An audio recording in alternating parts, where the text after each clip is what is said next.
ህይወት ግን አጭር ናት ወይስ ረጅም? ብዙዎች አጭር ናት ይላሉ። እናንተስ? ሐሳባችሁን በኮሜንት ላይ ያሳውቁልን። ብዙዎች ህይወት አጭር ናት፣ ስለዚህ አጣጥመን ትክክለኛ ህይወትን ኖረን ማለፍ አለብን ይላሉ። ስፔሻሊ ቢዚ ሆነን መኖር ያለብንን ህይወት ማሳለፍ ያሉብንን ጊዜያት አጣጥመን በህይወት ሳናሳልፍ ስለሆነ የምናልፈው ህይወት አጭር ናት እንላለን። ጊዜው እንዴት እንደሚሄድ ዛሬ ላይ እንደምታዩት ደግሞ አይታወቁም። ምንም እንኳን ህይወት አጭር ብትሆንም ይችን አጭር ህይወት ደግሞ ውጤታማ ሆነን ደስተኛ ሆነን ትርጉም ያለውን ህይወት ኖረን ማለፍ ሁላችንም እንፈልጋለን። ያን ለማድረግ ግን ምን አይነት ደረጃዎች ምን አይነት ነገሮች ላይ እናትኩር የሚለውን በዚህ ቪዲዮ አካፍላችኋለሁ። በዚህ ቪዲዮ 3 ህይወትን በጥበብ እንድትመሩና እንድትኖሯት የሚያደርጉ ሀሳቦችን ነው ማካፍላችሁ። እስከ መጨረሻው አብራችሁን ቆዩ። በአማካይ 80 ዓመት ብንኖር 80 ዓመት ማለት ወደ ሳምንት ስንቀይረው ወደ 4000 ሳምንት አካባቢ ይመጣል። ወደ ቀን ስንቀይረው ወደ 29000 ቀናት አካባቢ ይመጣል እና በአማካይ 80 ዓመት ብንኖር እናንተ ስንተኛ ላይ ናችሁ? እስቲ ኮሜንት ላይ አሳውቁን። የኔ ይሄን ይመስላል። ይሄ 80 ዓመት ቢሆን እስካሁን የኖርኳቸው ይህን ያክላሉ። which means የቀሩኝ ጥቂት ናቸው። ይሄን ማሳያችሁ እናንተም ወደ ራሳችሁ ህይወት መታችሁ ምን ያህል ጊዜ ቀራችሁ አቨሬጅ 80 ዓመት ብትኖሩ የሚለውን እንድትጠይቁ ነው። ይሄን ያሳየዋችሁ እንድትፈሩ ምናምን ሳይሆን ጀስት በማስተዋል እንድትኖሩ ነው። ሰዎች አንዳንዴ ስንኖር በህይወት ብዙ ጊዜ ያለን ይመስለናል። እንዲሁም ምን ሞቱ ላይ አይመስልንም። አባባልም አለ አይደል? ስትኖሩ እንደምትሞቱ እያሰባችሁ ኖሩ ይባላል። ለምን? ውጤታማ ሆናችሁ ለመኖር፣ ቀናችሁን ዋይዝሊ ለመጠቀም፣ ጊዜያችሁን ዋይዝሊ ለመጠቀም እንደምንሞት እና እንደምናልፍ ማሰብ አሪፍ ነው። አብዛኛው ሰው ግን እንደዛ አይደለም የሚኖረው። አብዛኛው ሰው እንደማይሞት ሰው ይኖራል። ሲያልፍ ግን የምር ኖሮ አጣጥሞ ህይወትን አይደለም የሚያልፈው ከዚህ ምድር ላይ እና ከዛ ራሳችሁ እንድታደጉ የሚያግዟችሁን ሀሳቦች ነው ማካፍላችሁ። 3 ህይወታችሁን በጥበብ እንድትኖሩ የሚያግዙ ሀሳቦችን ነው ማካፍላችሁ። እነዚህን ሀሳቦች ማወቅና በህይወት መተግበር በእርግጠኝነት ውጤታማ አጭሯን ህይወት በጣም ትርጉም ያላት ያደርገዋል ብዬ አስባለሁ። የመጀመሪያው ሀሳብ ስኬት ለእናንተ ምንድን ነው? ይህን ዲፋይን ማድረግና ለይቶ ማወቅ ነው። አብዛኞቻችን በትምህርት ቤት ውስጥ እናልፋለን። ከወላጅ ጋር ከማህበረሰብ ጋር ስናድግ በህይወት እንዲህ ነው መሆን ያለባችሁ፣ እንዲህ አይነት ህይወት ነው የምትኖሩ፣ ስኬት ማለት ይሄ ነው፣ በህይወት ማሳካት ያለባችሁ እንዲህ አይነት ነገር ነው ብለን እየተባልን አእምሯችን ውስጥ ፊድ የምንደረጋቸው ፕሮግራም የምንደረጋቸው ነገሮች አሉ። እኔ ለምሳሌ በልጅነቴ ቤተሰቤ በጣም የሚነገረኝ በቃ ትምህርት ብቸኛው የህይወት መንገድ እንደሆነ፣ በትምህርት ውጤታማ ከሆንክ ትልቅ ቦታ ትደርሳለህ፣ ሰክሰስፉል ትሆናለህ የሚል ነገር ከኔ ቤተሰብ ዘንድ በጣም ከልጅነቴ ጀምሮ ይነገረኛል።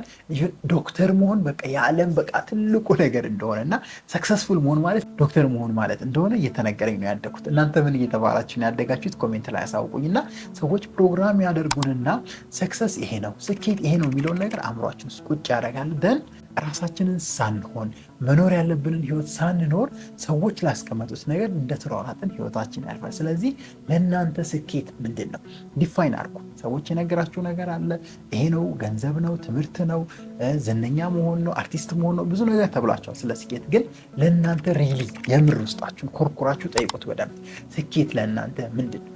እና ከብዙ ኤክስፒሪየንሶች በኋላ እኔ ለራሴ ያስቀመጡት የኔ ስኬት ሊቅነት ነው። በቃ ሊቅ የምትባልን ሀገር መስራት፣ ሊቅ በሚባል ሲስተም ይሄን ቪዲዮ የሚያየውን ሰው አእምሮን፣ አስተሳሰቡን፣ ባህሪውን እንዲያስተካክል ማገዝ፣ ክህሎቱን ከፍ እንዲያደርግ ማገዝ እና ትርጉም ያለውን ህይወት ኖሮ ማለት የኔ ስኬት የኔ ሊቅነት ብዬ ያስቀመጥኩት እኔ ይሄ ነው። ስለዚህ የእናንተ ሰክሰስ ምንድን ነው? ዲፋይን አድርጉት። የእናንተ ስኬት ምንድን ነው? ዲፋይን አድርጉት ኢንዲቴል። እያደጋችሁ ስትመጡ የሚለዩ ነገሮች፣ የሚሻሻሉ የሚስተካከሉ ነገሮች እየበሰላችሁ ስትመጡ ይኖራሉ። ግን አሁን ባላችሁ እይታ እስካሁን በኖራችሁት እድሜ እስከ 80 ከሆነ የምትኖሩት የቀረውን ህይወት ሰክሰስ ምንድን ነው የሚለውን ዲፋይን አድርጋችሁ መኖር በጥበብ እችን አጭር ህይወት አጣጥማችሁ እንድታልፉ ያግዛችኋል። ስለዚህ ወስኑ በራሳችሁ ስኬት ምንድን ነው? እያደጋችሁ ስትመጡ ሁሉም ነገር እየገባችሁ ስትመጡ የምታስቀምጡት ነገር አለ። ስለዚህ እኔ ሊቅነት ነው ብያለሁ ለእኔ ስኬት። ከዛ በተጨማሪ ውስጣዊ ሰላም ማግኘት፣ ሰላም ያለው ህይወት፣ ሰላም ያለው ትዳር፣ ሰላም ያለው ፋሚሊ፣ ሰላም ያለው ሀገር ላይ መኖር በራሱ ትልቅ ስኬት ነው ብዬ ዲፋይን አድርጌ ያስቀምጫለሁ። ከዛ በዘለለ ደግሞ ሌጋሲ ማስቀመጥ፣ በህይወት ትልቅ ማርክ ማስቀመጥ፣ ምልክት ማስቀመጥ። በቃ ሊቃውንት የሚባል ሰው ይሄን ሰርቷል የሚል ነገር ማስቀመጥ።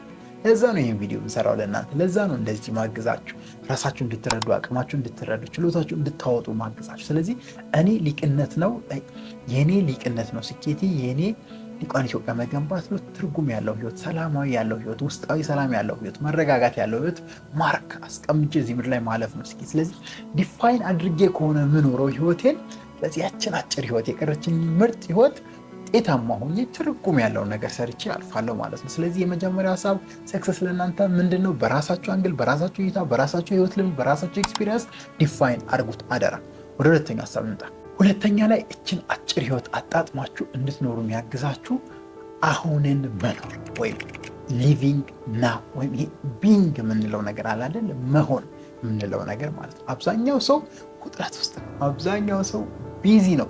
እንደምናልኳችሁ ሰክሰሱን ዲፋይን ያላረገ ሰው፣ ስኬት ለእኔ ይሄ ነው የሚለውን ነገር ያላስቀመጠ ሰው ሰዎች ባስቀመጡለት ቦክስ ውስጥ፣ ሰዎች ባስቀመጡለት መነጽር፣ ሰዎች ባስቀመጡለት እይታ ያን ነገር እያሯሯጠ ነው። ስለዚህ ይሄ አሁንን መኖር ማየት፣ ህይወትን ተረጋግቶ ማጣጣም የሚሉ ነገሮች ወደ አእምሮ አይመጡም። ሁሌ ቢዚ ነው። አሁን የምትለው ሞመንት ሳያስተውል ህይወቱ ያልፋል። ስለዚህ ይችን አጭር ህይወት ትርጉም ባለው መልኩ ሳይኖር ይሄዳል ማለት ነው ይሄ ሰው። ስለዚህ አሁንን መኖርን መለማመድ አለባቸው። ባይዘዌ ላይፍ ትናንትና አይደለም፣ ላይፍ ነገም አይደለም። ላይፍ አሁን ነው። ይሄ ሞመንት ነው። ይሄን የምታጣጥሙበት መንገድ፣ አሁን የምትኖሩትን ነገር ፊል የምታደርጉበት መንገድ፣ ኢሞሽናላይዝ አድርጋችሁ የሚሰጣችሁ ሀሴት፣ የሚሰጣችሁ ደስታ፣ የሚሰጣችሁ እርጋታ፣ የሚሰጣችሁ ሰላም። በቃ ህይወት ማለት አሁን የምታደርጉት ነገር ትናንትም የለም ነገም ገና አልመጣም። አሁንን መኖር ትልቁ ይችን አጭር ህይወት አጣጥመን እንድናልፍ የሚያግዘን ሀሳብ። ያን ለማድረግ ስፔሻሊ እኔ ፕራክቲስ ማድረገው ብዙ ጊዜ ግራቲቲዩድ ነው ወይም የምስጋና ፕሮግራም። ጋይስ እንዳልኳችሁ ሰው ያለውን ነገር ትቶ እጁ ላይ ያለውን ነገር ትቶ ሌላ ነገር ማሯሯጥ ላይ ቢዚ ነው፣ ጭንቀት ላይ ነው፣ ሀሳብ ላይ ነው። ግን እጃችሁ ላይ ያለውን ነገር ማመስገን፣ እጃችሁ ላይ የሰጣችሁን ጸጋ፣ ጤናችሁን፣ ሰላማችሁን፣ አይናችሁን፣ እጃችሁን ጋይስ በጣም ብዙ ነገር ነው ያላችሁ በደንብ ማየት ከቻላችሁ ወደ አሁን ተመልሳችሁ አሁን ላይ የተሰጣችሁን ነገር አፕሪሼት እያደረጋችሁ ትርጉም እንዲሰጣችሁ እያደረጋችሁ ሪሌሽንሺፓችሁ ላይ በተለይ ጋይስ ቤተሰብ ጋር እናት፣ አባት፣ ወንድም ጋይስ እንዴት እንደሚፈልጓችሁ ባይዞ ህይወት ላይ የምናስታውሰው ትልቁ ነገር ሰዎች ጋር ያለን ሪሌሽንሺፕ ነው። ብዙ ጊዜ ሰርች ያለው ቪዲዮ ላይ ብዙ ሰዎች ከዚህ ምድር በህይወት ሲያልፉ ወይም ሲያጣጥሩ ሲጠየቁ ምን እንደሚሉ ታውቃላችሁ? ምን አለ ሪሌሽንሺፖችን ጠንካራ አድርጌ ቢሆን፣ ምን አለ ልጄ ጋር የፍቅር ጊዜን ረጅም ጊዜ አሳልፍ ይሆን፣ ምን አለ ከባለቤቴ ጋር ማድረግ ያለብኝን የፍቅር ጊዜያት በጥንቃቄ ተጠቅሜያቸው ቢሆን ነው። ያም ማለት አሁን የነበሩ ሞመንቶችን በጊዜው ምን አለ ኖሬያቸው ቢሆን፣ ፊል አድርጌያቸው ቢሆን፣ ተሰምቶኝ ቢሆን፣ ውስጤ ላይ እርካታ ሰጥቶኝ ቢሆን እንደማለት ነው። ያኑ ፓወር ኦፍ ናው ምንለው ወይም አሁንን መኖር ምንለው። ስለዚህ አሁንን መኖር ትልቁችን አጭር ህይወት አጣጥመን የምናልፍበት መንገድ ነው። ስለ ትናንት ስለ ነገ አትጨነቁ፣ ኬርለስ ሁኑ ምናምን ማለት አይደለም። ግን ትርጉም ባለው መልኩ ህይወታችሁን አሁንን እያጣጣማችሁ ኑሩ። ስለዚህ በምንም አይነት ሁኔታ ውስጥ ሆኖ አሁንን መኖር እንዳይረሳ። በነገራችን ላይ መኖርና በህይወት መቆየት ይለያያል አይደል? ፈረንጆቹ እንደሚሉት ሊቪንግ ቨርሰስ ኤግዚስቲንግ። ይሄ አሁንን የማይኖሩ ሰዎች፣ አሁንን የማያጣጥሙ ሰዎች ፍቅር ውስጥ፣ ሪሌሽንሺፕ ውስጥ፣ ህይወታቸው ውስጥ፣ ስራቸው ውስጥ አሁንን ትርጉም ሰጥተው የማይኖሩ ሰዎች እችን አጭር ህይወት በጣም ቴሪብል በሆነ ወይ እንደተሰቃዩ እንደተቸገሩ ራሳቸውን ሳይሆኑ ምናምን ነው የሚያልፉት። ስለዚህ አደራ ለማጣጣም አሁንን የመኖር ብቃትን አዳብሩ። በሶስተኛና በመጨረሻ ደረጃ አጭሯን ህይወት ለማጣጣም የሚያግዛችሁ የህይወት ጥሪያችሁን ማወቅና መኖር። እኔ ቅድም ጠቀስ አድርጌዋለሁ ስኬት ላይ ሊቅነት ብዬ አስቀምጬላችኋለሁ። ለምንድን ነው ወደዚህ ምድር የመጣችሁት? ምን ልትሰሩ? ምን የተለየ ነገር ውስጣችኋል? ይህን በየቀኑ መጠየቅ ያለባችሁ። ስፔሻሊ እኔ ሊቅነትን ከማግኘቴ በፊት ሁሌ ጠዋት 11 ሰዓት እየተነሳው ማድረገው ኤክሰርሳይዝ ፎር 2 years 3 years አካባቢ ለ3 ዓመታት ምናምን አካባቢ። ለምንድን ነው ወደዚህ የመጣችሁት? ምን ልትሰጡ? ምን የምታካፍሉት ነገር አለ? ወደዚህ ምድር ሌሎችን የምታግዙበት መክሊታችሁ ምንድን ነው? ተሰጧችሁ ምንድን ነው? ይህን ጥያቄ ያልመለሰ ሰው፣ ይህን ያላወቀ ሰው እንደባከነ ቅድም እንዳልኳችሁ ሰዎች የነገሩትን ሰዎች እንዲያርግ እንዲሁን ያሉትን ነገር ብቻ እየኖረ ነው የሚኖር። ሊቪንግ ዩር ፐርፐዝ እችን አጭር ህይወት ጣፋጭ ከሚያደርጉት ነገሮች አንዱና ዋነኛ ነው። ስለዚህ ህይወታችሁን ዲዛይን አድርጉ። በሌላ አገላለጽ ብዙ ነገሮች ዲዛይን ይሰራል። ቤት ዲዛይን፣ ማሽን ዲዛይን ይደረጋል። ብዙ ነገሮች ዲዛይን ይደረጋል። ስለዚህ ህይወታችሁን በዲዛይን የምትኖሩ በፕላን የምትኖሩ መክሊታችሁን የተረዳችሁ ሰው ካልሆናችሁ አጭር ህይወት አሰልቺ ነው የምትሆነው፣ ደባሪ ነው የምትሆነው። ፐርፐዛችሁን ዲግ አውት አድርጉ። ፐርፐዛችሁን ለማወቅ ደግሞ ብዙ ኤክሰርሳይሶች አሉ። ኮሜንት ላይ አስቀምጡልኝ፣ በቴሌግራም ሊንክ ልክላችኋለሁ። ዩ ሃቭ ቱ ኖ ዩር ፐርፐዝ።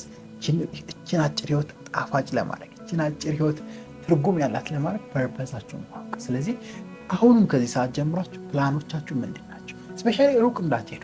ዲዛይን የተደረገ የቀን ውሎ ካላችሁ እርግጠኝነት ህይወታችሁ ትርጉም አለው ማለት ነው። የምትሰሩትን ነገር ታውቃላችሁ፣ ለምን እንደምትሰሩ ታውቃላችሁ ማለት ነው። አብዛኛው ሰው እንደዛ አይደለም የሚኖረው።